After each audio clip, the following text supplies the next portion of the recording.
Dr. Malachi Martin, ex-Jesuit, former exorcist, and one-time advisor to 3 popes, is currently a best-selling author.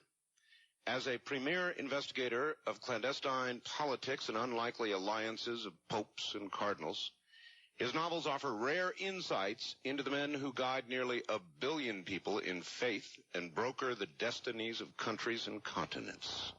As a member of the Vatican Intelligence Network, I didn't know they had one. Under Pope John XXIII, Martin helped extend the church into Iron Curtain countries. In 1964, concerned about the corrupting influences of power, Martin was released from his vows of poverty and obedience after 25 years as a Jesuit.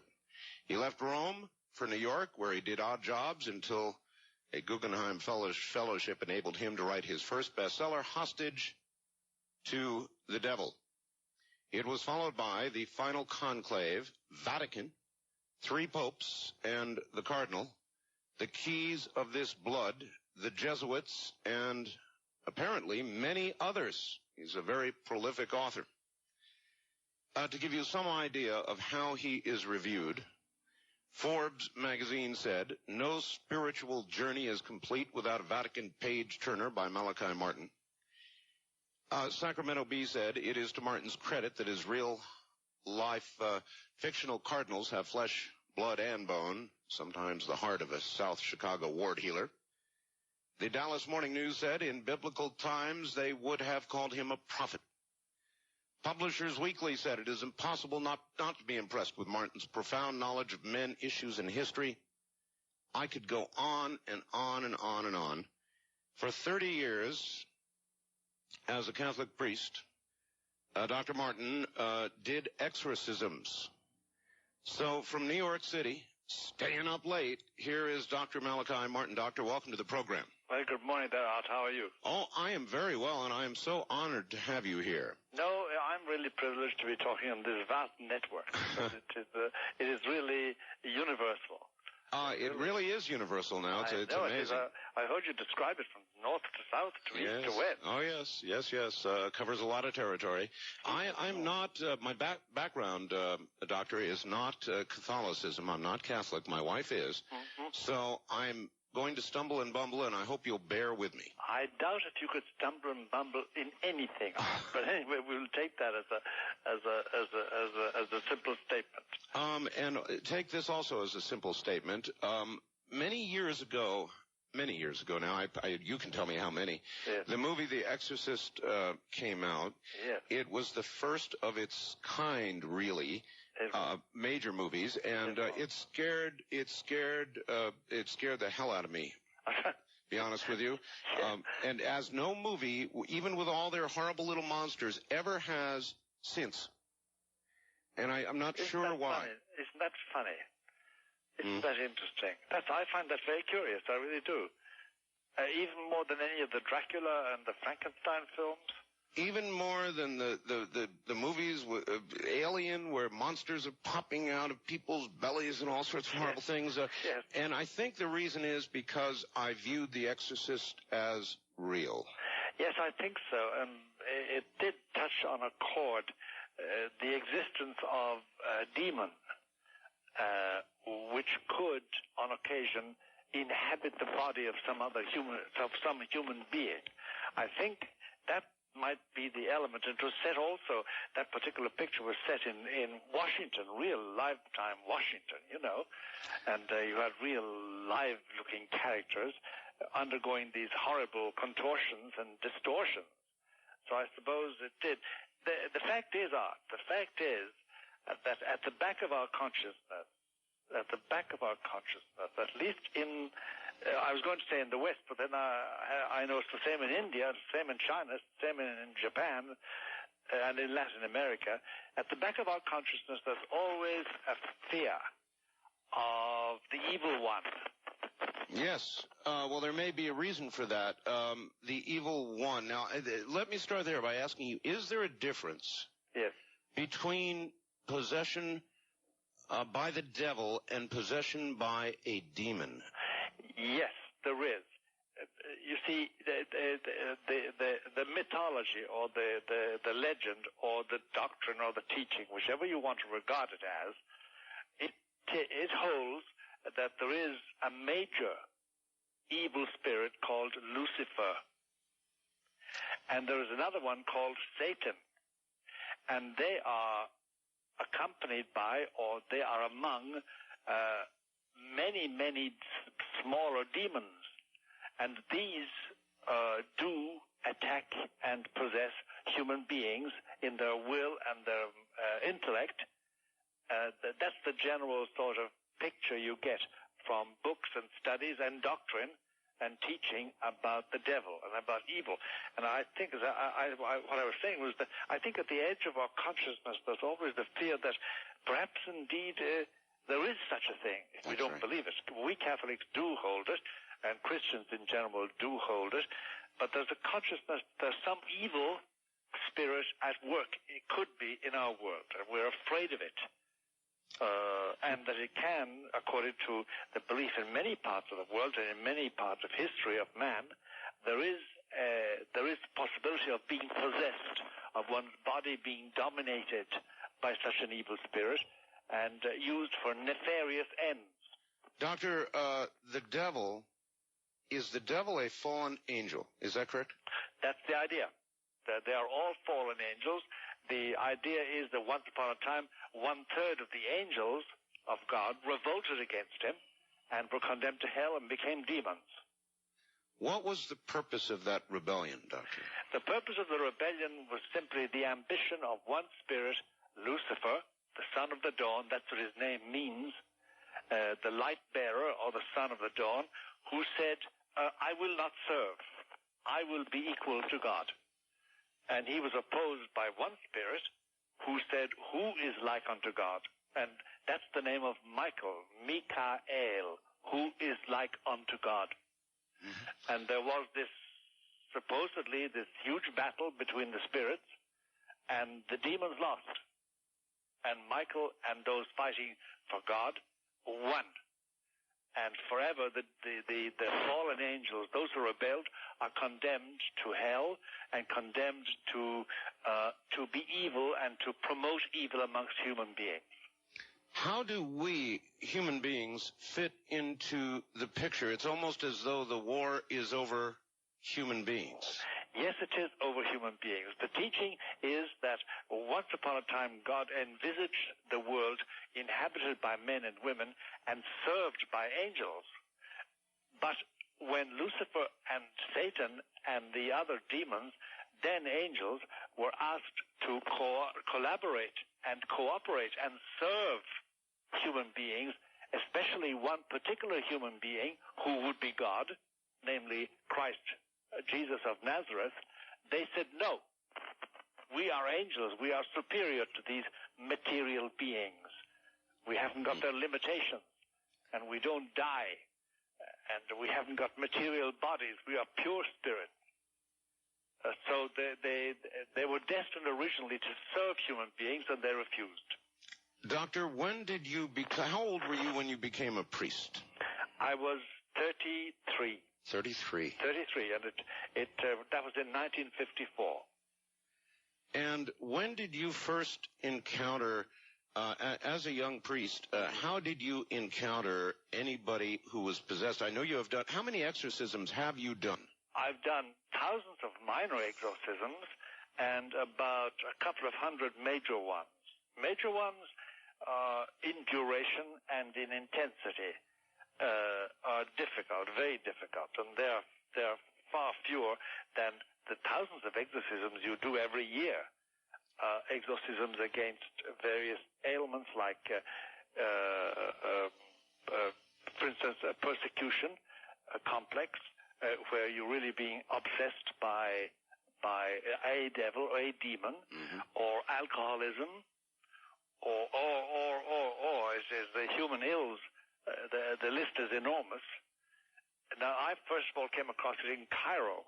That was the first time that I assisted at an exorcism. Cairo, Egypt. Cairo, Egypt. I was there. I originally started off as an archaeologist, and I was an expert in handwriting ancient handwriting about the time of Abraham.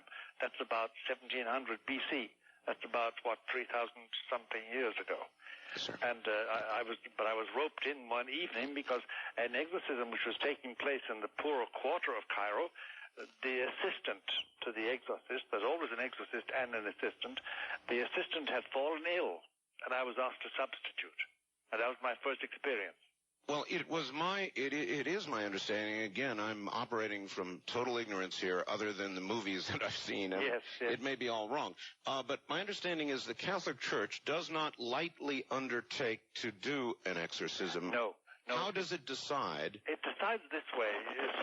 All right, so somebody comes to the church authorities and saying, look, my uncle, my brother, my wife, my sister, whatever it is, they are showing very funny signs. And there's usually in every good, well-run diocese, there's an exorcist, that is a priest appointed by the local bishop to deal with this. So the first thing you do is examine them, get them examined by a doctor, and find out, are they physically sound? Certainly. See, there are ailments like La Tourette syndrome or Huntington's chorea or a simple tumor on the brain which produces phenomena, produces events in a person's life that look very like possession but are not. So you must first of all satisfy yourself that there's nothing physical, no physical basis. Then one or two expert psychiatrists, usually people who don't believe in God, by the way, because they're skeptical, must tackle you and find out, are you just plain loony, or is there something they don't understand? And Sure. if they come back with a report saying, well, the pattern is normal, we can't explain it, then the church authorities generally say, okay, let's try exorcism. And in the first 20 minutes, believe you me, in the first 20 minutes, everybody at an exorcism ceremony, knows whether it's genuine or not. It's quite clear. In the longest or the hardest exorcisms, how long typically might it go on? It can go on for the classic one in the United States was about 2.5 years long.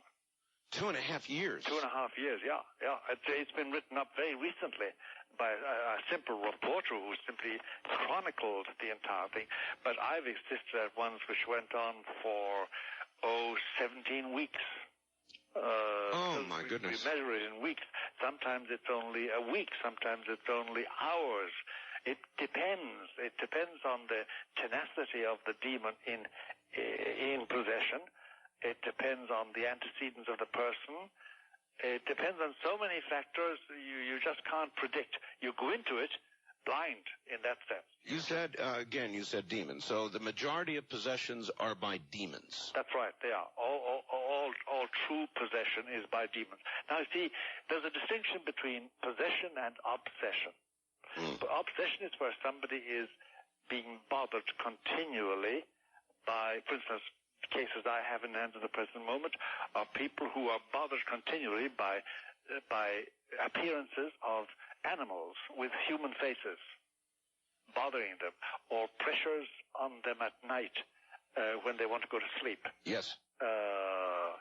And funny faces and funny things happening to them. And you finally, when you rationalize it all and had the person examined physically and mentally, you come to the conclusion there are objective events taking place and they are being bothered and obsessed by a demon, and then you set about chasing that demon away. Of those that have gone past the medical doctor and Yes. the psychiatrists, Yes. what percentage would you say turn out to be actual cases of possession? My experience would say about 80%. 80%. 80%. Then I would also ask, you said examined by two psychiatrists who Right. do not necessarily believe in God. That's right. Generally, I've always tried to use the services and the skills of psychiatrists who will tell you I'm an atheist. You know, I really don't believe practically in God. Really? So, well, they're not influenced, therefore, by any prejudice. So then there is a good use for even the atheist. There is, although I must tell you that I've only found one or two psychiatrists who wanted to assist at an exorcism, and generally, one of them I wrote about, Dr. Hammond. He simply gave up all psychiatry. He did. Once he went into the real thing, yes. My question was going to be, how many people who thought they were possessed were diagnosed, in your opinion, incorrectly by psychiatrists who might tend to, because of their own prejudice, want to claim this apparent malady as their own territory? So how many never made it to you because they were incorrectly diagnosed? A very great number, especially when we come down to a thing called MPDs. It's an abbreviation used by psychiatrists for multiple personality disorders. That is, say, let's take the name Hilda, and Hilda says that she becomes Mary in certain occasions, then she becomes Joan on other occasions, and she becomes Geraldine on third occasion, multiple personality disorder. And for a long time, MPDs were simply analyzed as MPDs. And then, under certain circumstances, they began to find out that it was much more than that. It was a case of demonic possession. And that has to be very carefully distinguished, because you can make a dreadful mistake and think a true MPD is possessed, or vice versa, that a person really possessed is an MPD. Well, then I would ask, I guess, can a person be possessed by more than one entity? Oh, yes, and the same demon can possess three people at the same time. Oh, my. It all depends. The variation is tremendous. And nobody, you see, Art, this is a very dirty, unhealthy, inhuman, insalubrious, wicked, and unnatural process and event. And nobody should touch it with a barge pole except somebody trained, and even then to be very careful, because it's highly dangerous. For instance, if you start any nonsense, real exorcism, and a lot of people don't know the difference between that and therapy, the difference between that and prayer, healing prayer, deliverance prayer, as they call it. But if you start something like that and don't finish it, you're going to have trouble for the rest of your life. Well, I was going to ask you about the danger to yourself, and I will do that when we come back. Dr. Martin, stand by. We'll come back to you in a moment. Sure. We're at the bottom of the hour. My guest is Dr. Malachi Martin. For 30 years, he did exorcisms and was in the hierarchy of the Catholic Church. It's going to be a very interesting evening. I suggest you stay right where you are.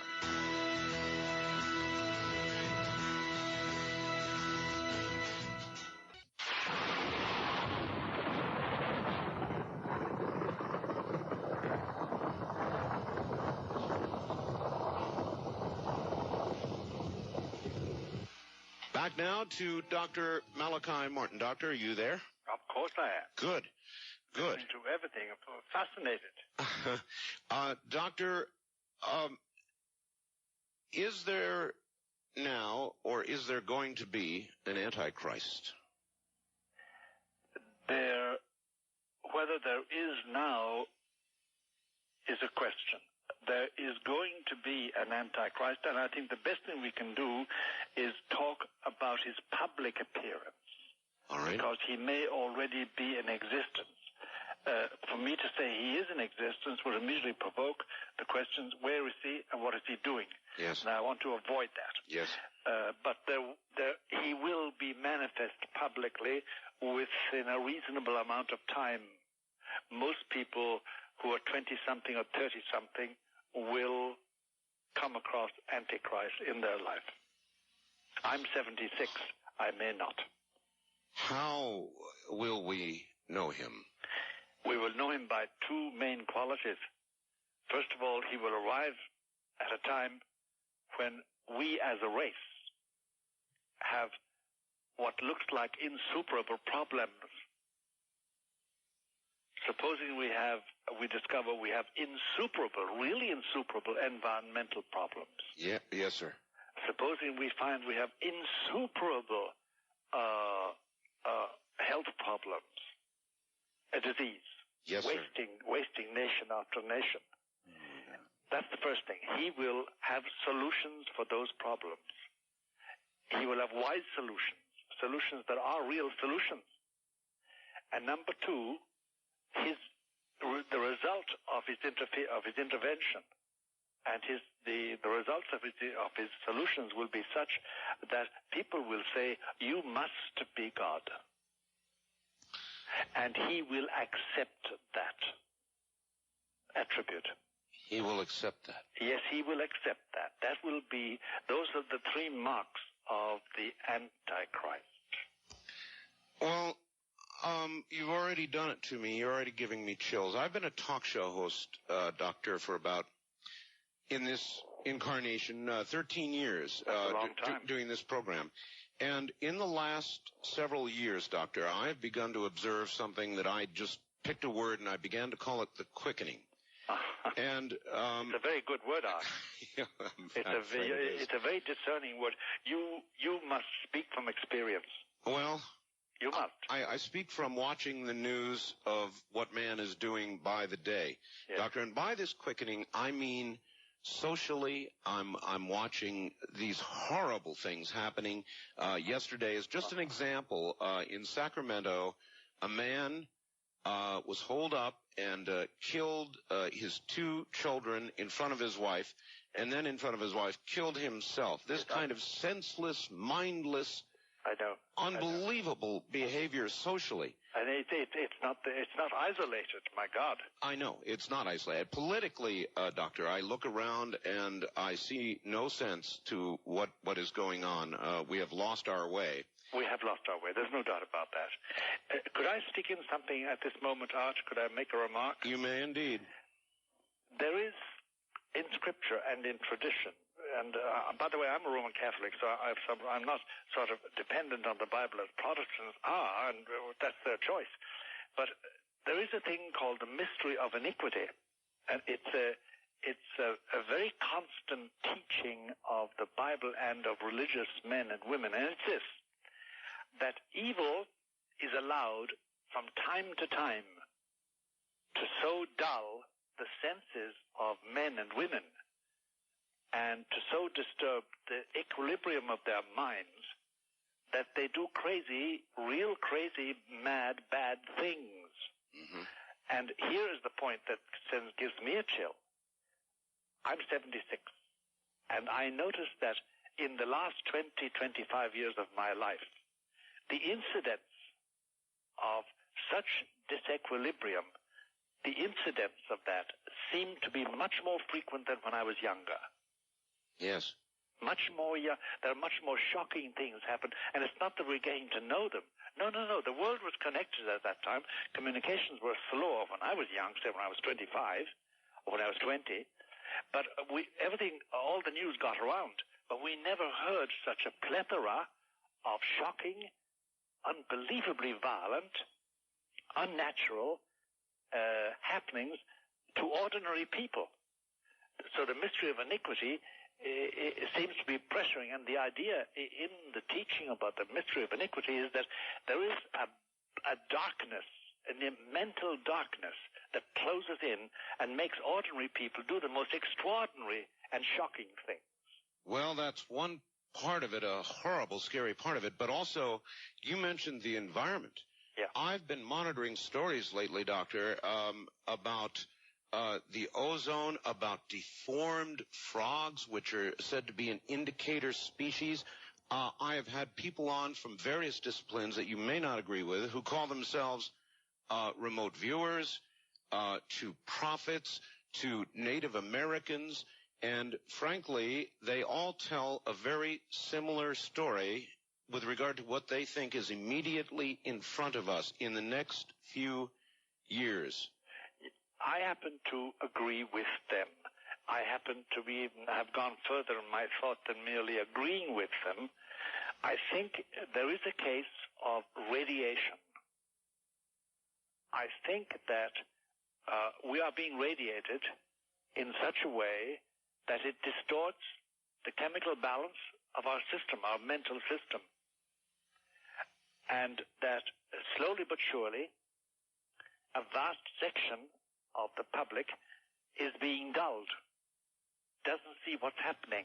Yes. Doesn't realize what is being done to them. The slowly boiling frog. That's right. I mean, the frogs thereby. There was one one example of a frog reported here in all our papers in North America, of a frog with one eye in its head and the other in its mouth. Yes, I know. The distortion, the complete ruination of nature. I'm afraid I can tell you more, Father, from the north central part of the United States, across to Vermont, to Montreal, even in Japan now. Yes. Deformed frogs with 4 to 6 legs, as you pointed out, eyes in throats, missing eyes, and I could go on and on. Horrible deformities. Something's happening. Well, and then, by the way, we should also add things we are not told in public. The deformed babies that are born in a section of Europe, which is also covered by the Chernobyl explosion, but also simply happening, deformations of adults as well as children. And they're not reported widely. Doctor, a report 2 days ago from London of an abnormal amount of deformed fetuses in Britain. Britain is experiencing more radiation, ultraviolet radiation, as a result of depletion of the ozone right now than are we. Sure. Then, by the way, there's a thing because we're touching a sacred cow when we touch on it, and that's nuclear energy. Yes, sir. I'm firmly convinced from the evidence that, and the evidence by reputable scientists, these are not crackpots. They're men who have engaged in Nobel Prize activities in chemistry and in physiology and economics, and they can point out the effect of radiation on the human frame, especially on those parts of the brain that deal with moral and ethical judgment. And it's a bit frightening because it means that the rise in criminality, the distinct rise in criminality, recidivism, constant crime and doing, and horrible crimes with no reason at all but simply cruelty, is some deformation of nature in itself. And I'm afraid it's on the increase, not on the decrease. Is it reasonable to ask you when a human being is possessed by a demon, what is the purpose of the possession of an individual? The destruction of that individual's soul to such a point that it must end up in hell. Hell being a place, a location, an existence which is totally separate from God. The belief is that everybody was created to be happy forever, and God wants everybody to enjoy heaven, the joys of heaven, the perpetuity of heaven, the peace of heaven, and the ecstasy of heaven. The demons, excluded from that and barred from it because of their rebellion, want to make sure that as many human beings as possible don't attain it. And that is done by possession. And possession is a funny thing. It's a funny operation. It never starts suddenly. You don't wake up in the morning and say, gee whiz, I'm possessed. You know, it doesn't happen like that. It's like any addiction. It's like anything that happens slowly. It's bit by bit. Bit by bit, I cede control of my will and my intellect to a demon. And one day, the possession is complete. Is this a fight, Doctor, between an individual's will and that of the demon? Well, usually, to be more accurate, it's a fight between the will of the exorcist and the will of the demon. Well, I guess I meant before you or somebody like yourself has met up with this possessed individual, as the process of takeover is underway, is it a fight between the person's... Yes, it is, between the person's will and the demon intending to possess. Usually the tendency or the attempt to possess is through deception. For instance, we have, in the northeast corner of America, since 1975, we've had a huge increase in the following type of possession. A young man, say 30-something, 40-something, a young woman, will come and say, look, when I was in college, when I was studying, when I took up a residence as a doctor, a lawyer, whatever it was, I made a pact with the devil. I needed money. I needed a position. And I asked him to help me, and he did, but he took over my will and my mind. Now I want to get rid of it. How do I get rid of it? Well, we have an increase in that phenomenon, which I never thought we had. Some of them don't even believe in God. Some of them are Jewish, some of them are Buddhist, some of them are Christian. Some of them are Protestants or Catholics. There's no profile of the possessible person. Once you have issued such an invitation, is there any way to go back?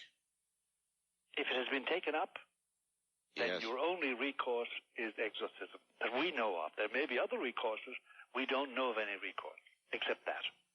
Are there cases in which a possession is not obvious? Yes, I would imagine there are many where the spirit has simply won and is in firm control. I would think that the people who come to you are those who are sort of in the middle of a giant battle. That's right.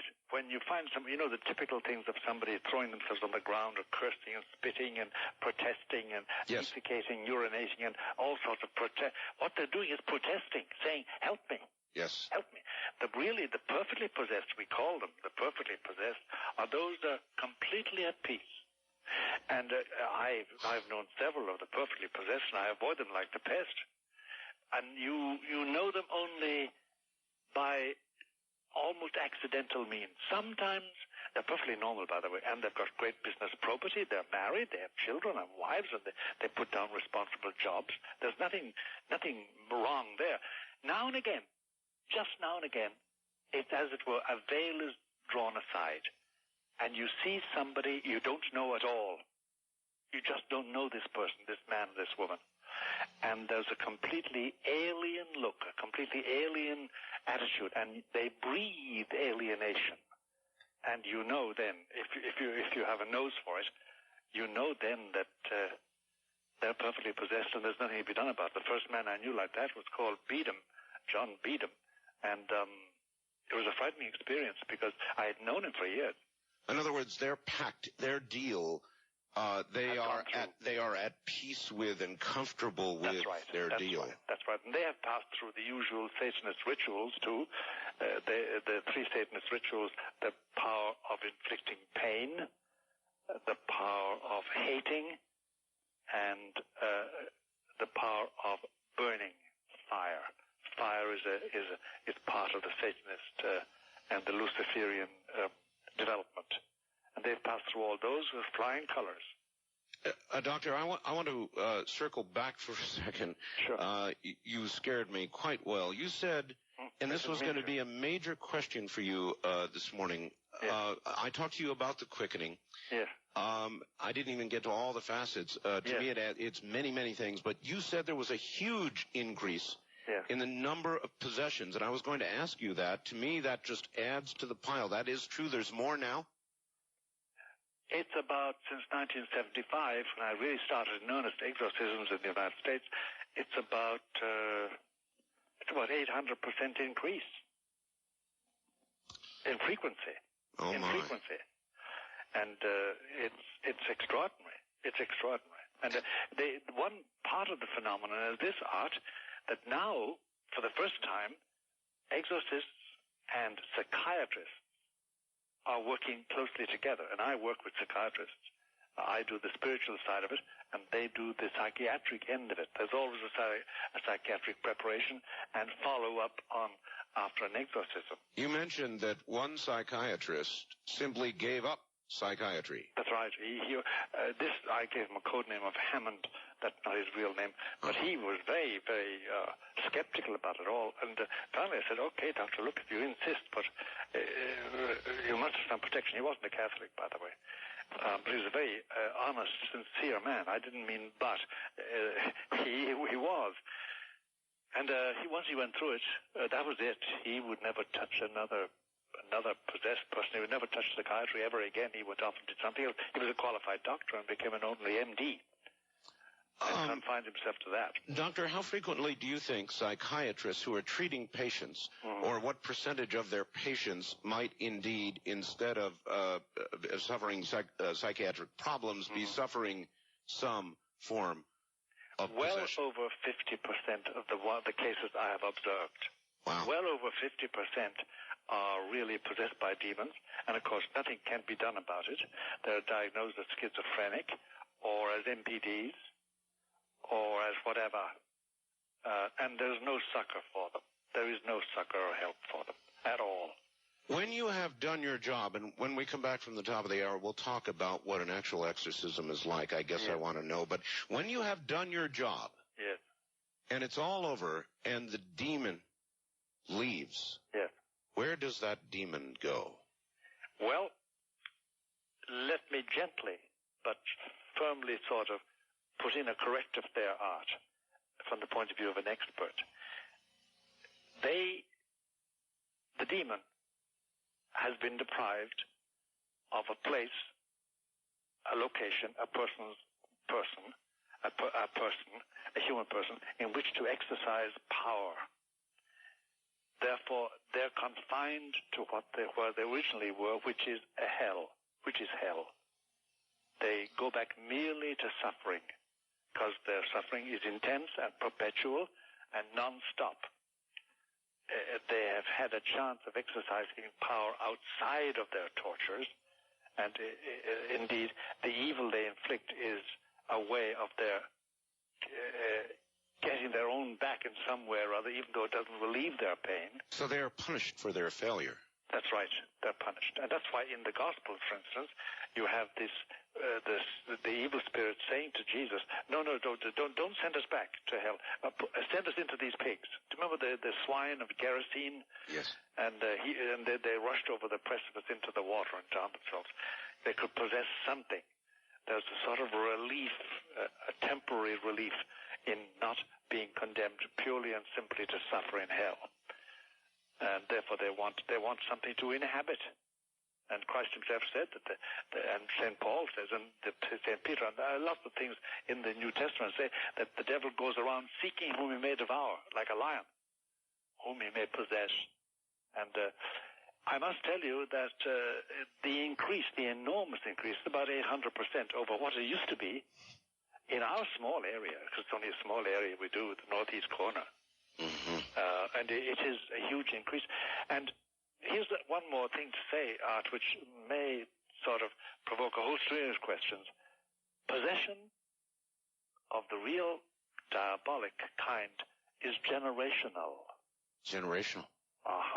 It's generational. Passed on. It's passed on by training. And it's a dreadful thing when somebody comes in who are perfectly respectable, good, normal American families, and they have reared their children to be Satanists and to accept possession, and they would, unless they stopped themselves, pass it on to their children. And it's been going on for well over 200 years. All right, Doctor, hold it right there. Relax. You've got 8 or 9 minutes. I need 8 or 9 minutes after this. And we'll be right back. And when we come back, we will ask you about that, and we will ask you about an actual exorcism. Dr. Malachi Martin is my guest. And I think I'm glad we're taking a break. We're going to do that right now. We'll be back with more. You're listening to the American CBC Radio Network.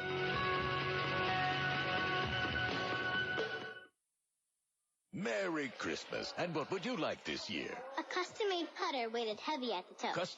Wait a minute. You're the little golfer from last year, right? Mom and I are back in the mall to get my dad discounted tickets to the 2003 Wegmans Rochester LPGA. Discounted tickets? Yeah, daily passes start at just $20, while full tournament passes are just $35. And since my parents are going, I get in free because I'm under 15. What a great gift idea. Ask Mrs. Claus to visit area malls to get you a daily pass or a ticket to the new Champions Pavilion. She can also get tickets at any Wegmans video department, Locust Hill Country Club, or at RochesterLPGA.com. You know Santa likes presents, too. Let's just stay focused on that putter. Get your discounted passes to the 2003 Wegmans Rochester LPGA. Proceeds benefit Monroe County disabled children. Call 427-7100 for details. The Wegmans Rochester LPGA, June 16th through the 22nd. Come to play.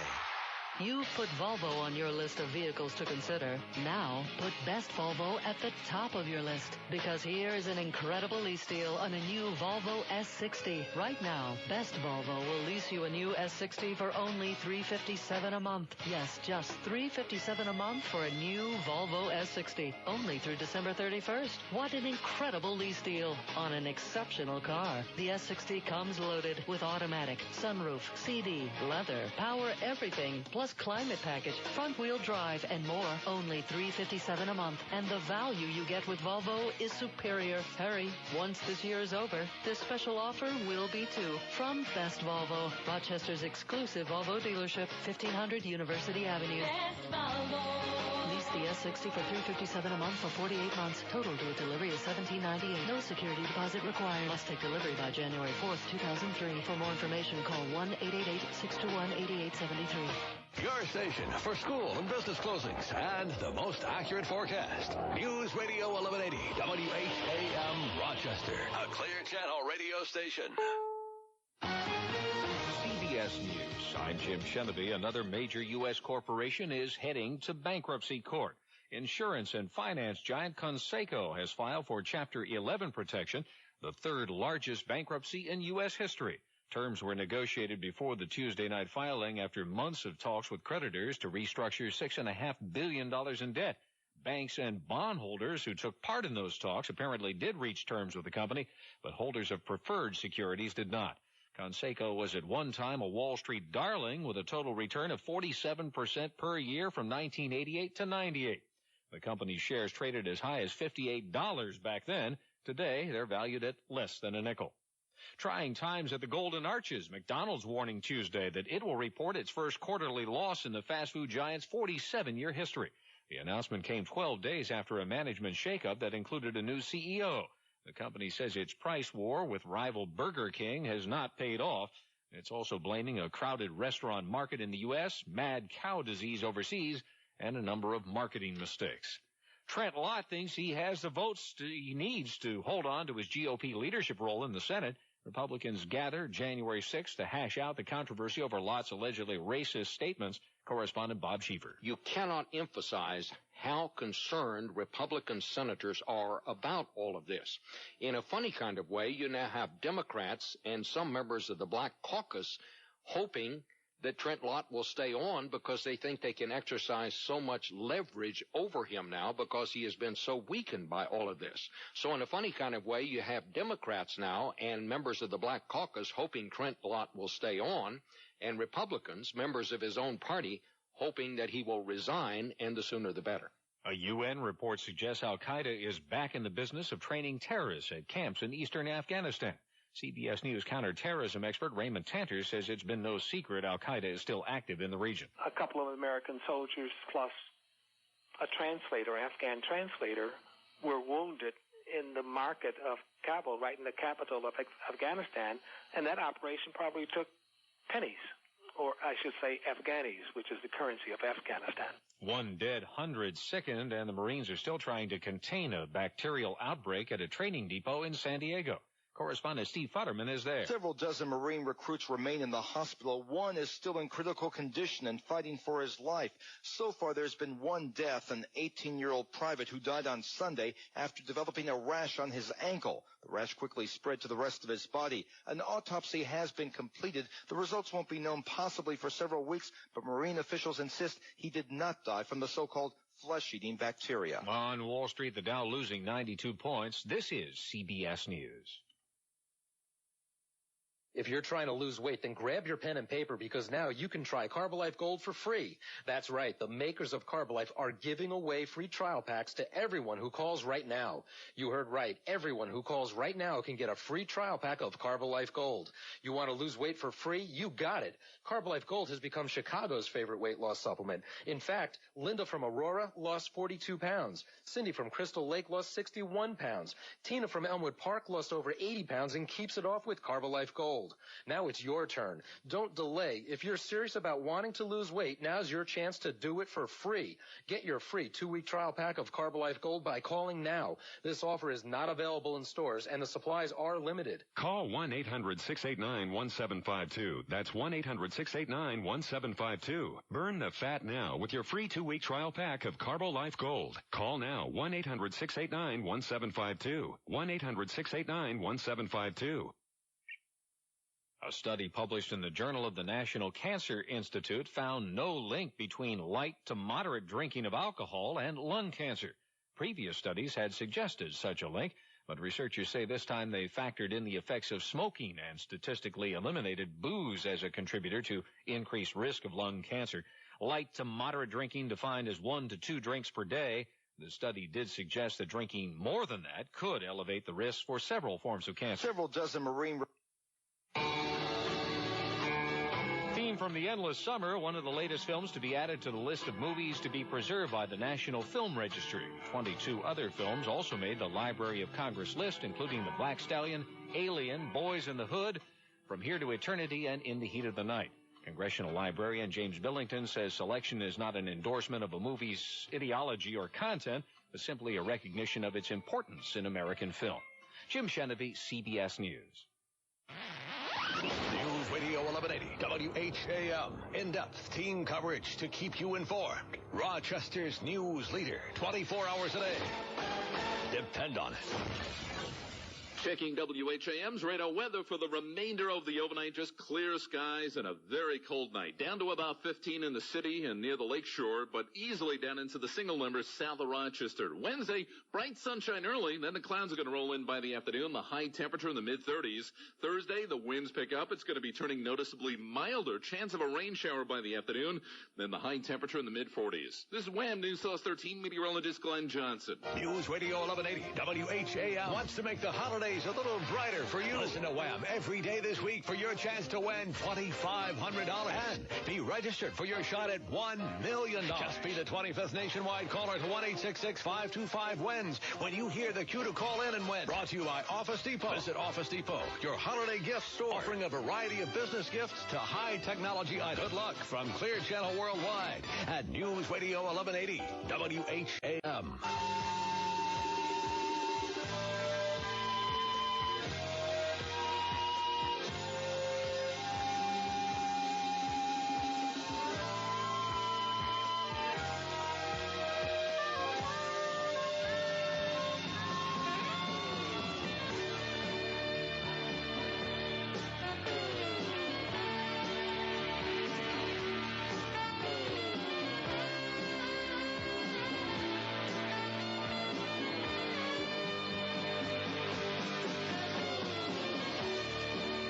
This hour on Coast to Coast AM, an encore presentation from 1996.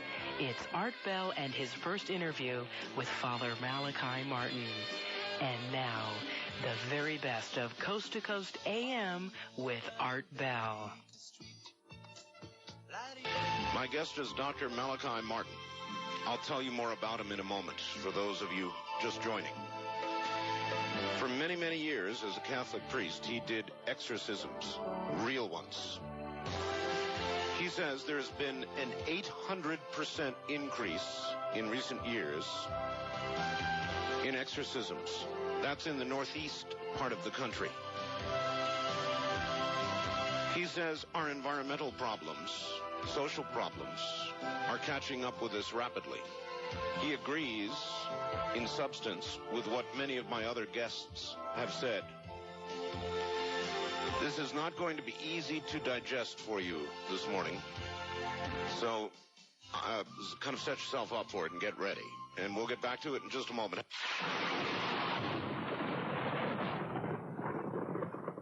Would Would you like to feel 10 years younger in 10 weeks? Now there's proof. The effects of aging can be slowed down and even reversed with HGH, human growth hormone. For some time now, you've heard me talk about the incredible age-reversing benefits of HGH. Well, according to thousands of articles, higher HGH levels can help you look and feel younger. That's why I take Ultimate HGH, a natural formula to help boost my body's own production of HGH. If your goal is to help improve energy, stamina, lose unwanted fat, diminish wrinkles, enhance memory, immune function, and vision, then Ultimate HGH is for you too. Why let Mother Nature get the best of you? Call today and order Ultimate HGH. And when you order 2 bottles of Ultimate HGH, you get the third absolutely free, about $33 a month. Now that's a tremendous savings off the typical $100 a month for comparable products. Plus, with your order, you'll receive a free book on HGH, a $20 value absolutely free. So call my good friends at Great American Products and order Ultimate HGH today at 1-800-557-4627. That's 1-800-557-4627.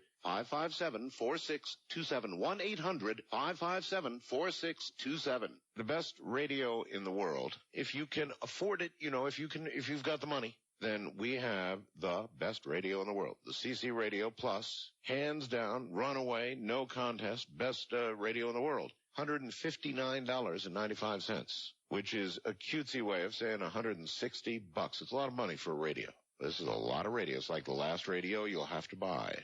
It's AM, and the AM reception is unparalleled. You will hear stations other radios don't even know exist. FM also, of course. Superb. TV audio. Weather radio. NOAA Weather Alert. The entire radio is designed to render human speech, particularly so that talk shows are come in with particular clarity, but it's so much more than that. It's got a digital clock built in with an alarm, a lighted dial, a sleep timer, simple one-button memory, very intuitive radio all the way down the line. Power cord is included, or if you want to use it on batteries, it'll go 250 hours on 4 D-cell batteries. To me, this is different, but the modern equivalent of the transoceanic. Remember that great old radio by Zenith? I mean, this thing is incredible. Absolutely incredible. So if you want the best, here's where you buy it. Sea Grain Company. Call them in the morning at 6:30 a.m., 9:30 back east at 1-800-522-8863. That's 1-800-522-8863. For your subscription to the After Dark newsletter, call now. 1-888-727-5505. That's 1-888-727-5505.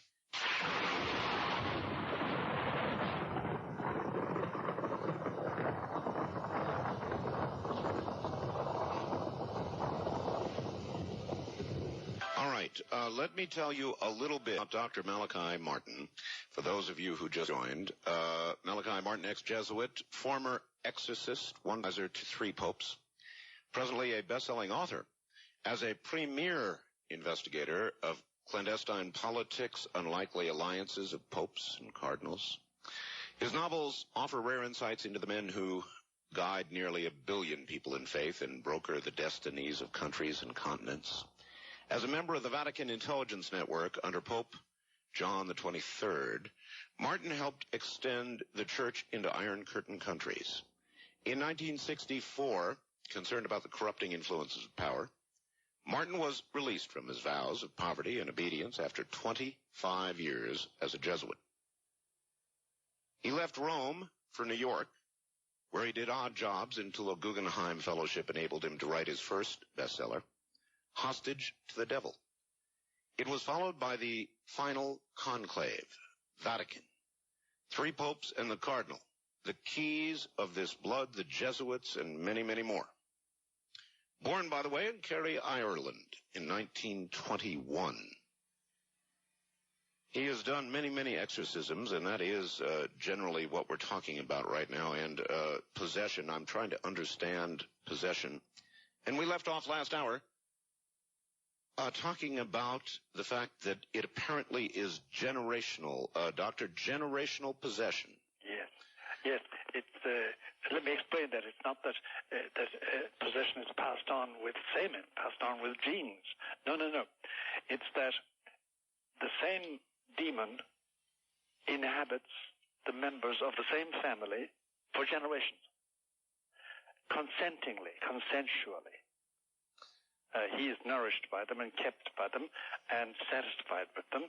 The children are trained in it, and they perpetuate it in their children. It has gone on for generations. It's generational. And sometimes unwillingly, we have cases in hand, for instance, of daughters to whom their mother attached her familiar, her evil spirit, and then we have the job of ridding them of that. And it takes time, and it's painful and anguishing. How does a person know? Does a person know? I mean, is in the mind or the soul of the possessed? Yes. Is there always knowledge of that possession? There is, but it can be limited knowledge, and can also be inhibited knowledge. Some of them can't even tell you about it. Some of them can. It depends on the particular type of demon. There are many types of demons. Some of them are quite intelligent. Some of them are very stupid. Most of them are specialized in one thing and one thing only, and that's all they can do. And it's a reflection of some gift as angels which they had, now distorted as demons. And in these matters, as in everything connected with it, go to the experts. Don't try and do it yourself. Yes. And then do not... A big confusion out which we should clear up for everybody, and it's this. There are many healers and deliverance experts, and many people will undergo lengthy prayers and incensings and various ceremonies. But the truth is this. The horrible truth is this. That if there is a demon in your life, and he dictates your behavior at least in one province of life, one area of life, he can only be expelled by direct confrontation, by somebody with authority to expel him. So when I say him, of course, spirits have no sex. They're not male or female. I just use him in the generic sense of the English word. But it's a confrontation. It's not a prayer. Gee whiz, if it was a prayer, it'd be very simple to get rid of them. All right, this is something I want to ask about, yes. if I might for a moment, Doctor. Sure. I had a call a couple of weeks ago from a woman who said that she had been in bed, believe this, with her children one night, and she was attacked, Doctor, by some sort of demon or spirit that was actually waiting upon her, actually trying to sodomize and rape her. Sure. And she was unable to speak, unable to move, unable to utter anything. And in the middle of this attack, the phone rang, the answering machine came on, somebody's voice began speaking, and whatever it was left. Now, she said that the only way this thing would leave, and she had been attacked many times, was if she audibleized some sort of something. And she said, I sat there and I prayed and I asked God to cast off whatever this was. Yes. And it would not go. And my question was, and I pondered after the call, it was a very serious, very scary call. Yes. And I pondered afterwards, if God hears our prayers, those cast silently forward, then why would God not hear a silent plea, a scream, as it were? Why must something like this be audibleized? There are mysteries about this entire situation to which we have no answer. But there are laws. He has set up laws governing the existence of man and woman, and one of them is that audibilizing something does make a difference. And it can be as simple as this, that the attention that a demon requires of the possessed person, or the person they're going to violate, can be, that possession can be distracted. Their will can be diverted, their mind can be diverted from being, as it were, hypnotized, being held by some audible voice message from another normal human being. And God knows what grace of God that voice brings with them. But that it does happen, that audibilization does have an influence, there's no doubt about it. There's no doubt about it. And there's no specific answer as to no specific answer. And, Art, there's the biggest problem is who is possessible. People are always asking me, am I liable to be possessed? And we have tried to create a profile of the possessible person, but we have found that neither sex, nor education, nor color, nor race, nor education, nor riches, nor poverty, nothing makes a difference. It's apparently, to our mind, it's random. Random choice. I know very naughty people who are not a bit possessed. They're just very naughty men and women. And then I know people who are not naughty at all, but lapse in one thing, and they do undergo possession. Knowing the nature of humans, if somebody has made, in effect, a pact with the devil, is it not more likely that those cases of possession would more frequently than not be the rich, the powerful, those who have attained great material success or wealth? You would think so, Art, but you would, yes. De facto, no. No. Poor people, people with very little social resonance, people occupying very obscure positions in the social ladder. Everybody is susceptible to some ambition, something they want, either for revenge or for self-satisfaction or for self-advancement, and everybody is liable. So the pact could be something as simple as the wanting or the wishing of a mate or the attention of somebody of the opposite sex, or that's right, to get married. To get married. Get this man, to get this woman. Yes. You see, for instance, if I could do this now, I want to take the following example, but with great care. Do you remember Susan Smith? Yes. Drowned her 2 children? Of course. Now, for an exorcist, the pattern is very clear. The children were in her way. Yes. Of her ambition, whatever that ambition was. It concerned a young man. Yes, it did.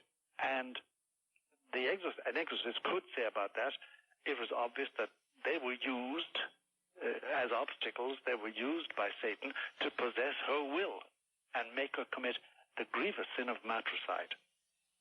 Because she was convicted of that anyway, so I'm not accusing her of anything that she's not convicted of. Of course not.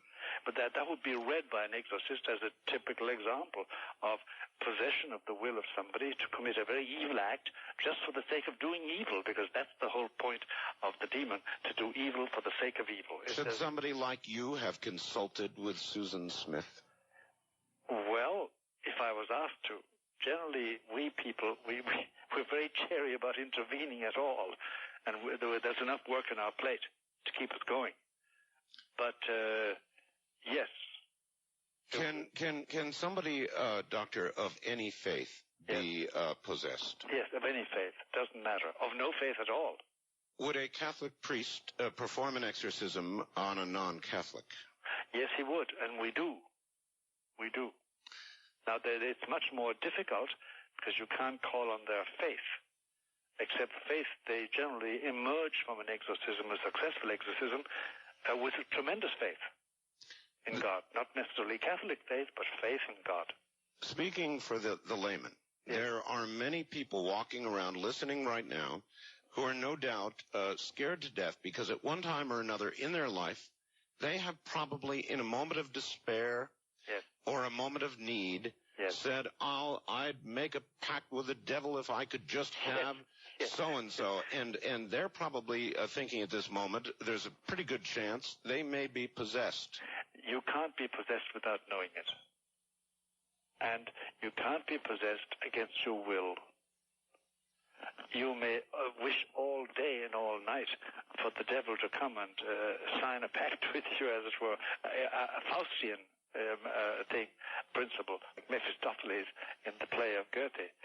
But it can't happen without your knowing it and without you willing it fully, finally fully, bit by bit by bit, so that you needn't be afraid that you're possessed and you don't know it. No, that doesn't happen. Well, are there not, though, no doubt, many people who have achieved success or achieved that goal for which they made that dark wish, that moment, and they certainly must wonder. No, they know. They know. They know. They know. They know full well, and that's the darkest secret of their life. The dark, indeed. That sets them apart from wife or husband or lover or mistress or brother or sister. And you say you have seen these people. You know these people when you see them. Oh, yes, you do. You meet them in the street. You meet them in cocktail parties. You meet them at dinner parties. You meet them at meetings and conventions. And, of course, I must tell you that I get out of their way. I have enough of it. I don't want to confront them. I don't want to have anything to do with them, unless I have to professionally. Doctor, Catholic priests, how many Catholic priests are capable of or do within the church exorcisms? Nowadays, Art, unfortunately, a minimum. As you know, in the last 25 or 30 years, belief in the devil, belief in evil incarnate, in an evil spirit, belief in hell, belief in the demons, the existence, and the activity, say, of Lucifer and of Satan. They're distinct demons, by the way. People often confuse them, but they're distinct demons. Belief in that has flagged, has got very weak. And the result is that when we started doing a lot of exorcisms here in the northeast corner of America in the 1970s, we finally had to go to Rome and ask permission because the local bishops, some of them didn't believe. So we went to Rome and said, look, these people, we need authority because, by the way, nobody can do an exorcism without being given authority. And it must be a bishop gives authority.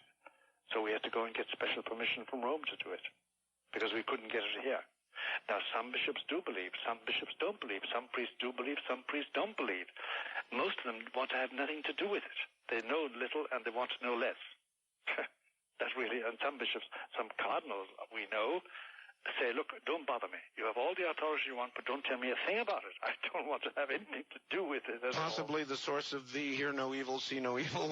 That's part of it. That's part of it. Because if you have to take into account that so-and-so, this political leader, this particular borough leader, this particular CEO is possessed, it does complicate life, Art.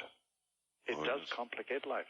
If a big surgeon, a big psychiatrist, is by way of demonically possessed, it makes a huge difference. Can a person of faith be possessed? Can any person of faith be possessed? Can a person of great faith be possessed? No. Without the renouncing. The time comes when you're asked to make a change. You can't be possessed against your will, and if your will is strong in your faith, you can't be possessed. You can be obsessed. You can be bothered. You can be harassed. Yes. And harassed terribly. And the major portion of cases that occupy my daily dealing with this are cases of obsession and harassment. And it's terribly distressing. What about the demographics of possession? We saw The Exorcist. Can a child be possessed? No, except unless in exceptional cases you have children born and quickly developing at the age of 4, 5, with a will as strong as a person of 25, really. Mm-hmm. And they can undergo possession, but it's rare. It's very rare. They can be harassed and obsessed, and that usually generationally on account of the parents, on account of an aunt, on account of an uncle. How, let's see, what's the right word? What word am I looking for? In a generational case of possession, does the parent actively teach this child in the dark ways? Yes, they assign the child to their demon. They're satisfied with the demon becomes what they call a familiar of theirs. And they give it a name. They call it Philip, they call it George, they call it John, they call it James, they call it Mary, whatever. And they assign the child to it, they teach the child to do obeisance to it. And they make the child participate in ceremonies, Satanist ceremonies. Wow. There's a lot of that going on in America today? A lot it's very hard to say a lot. That it goes on continually and sustainedly in certain areas, yes. And whether it's Boston or whether it's Montana or California or New Mexico, the place doesn't matter. The place doesn't matter. I must confess to you that there is a lot of very impressive generational cases are found or have been found, not all, but a lot of such cases have been found amongst old American families. The old traditional... Yeah. The old originally came over on the Mayflower kind of American families? That sort of business, yes. That sort of business, yes. It's a murky story and has never been written up properly, mainly because, well, it concerns family genealogies, you know, and it's hard to write that up and get it published, and then what's the point? But you come across generational possession and harassment, but possession too, in such families, such old families. Whether they're Dutch Reformed or whether they're Puritan or whatever. I suppose getting it in print, one reason might be the truth, Doctor. All right, I meant to ask you about an actual exorcism. When we come back, go ahead and relax. We will do that then. Okay. All right, Dr. Malachi Martin is my guest. A warning for you, it's probably going to get a little rough. We'll be right back.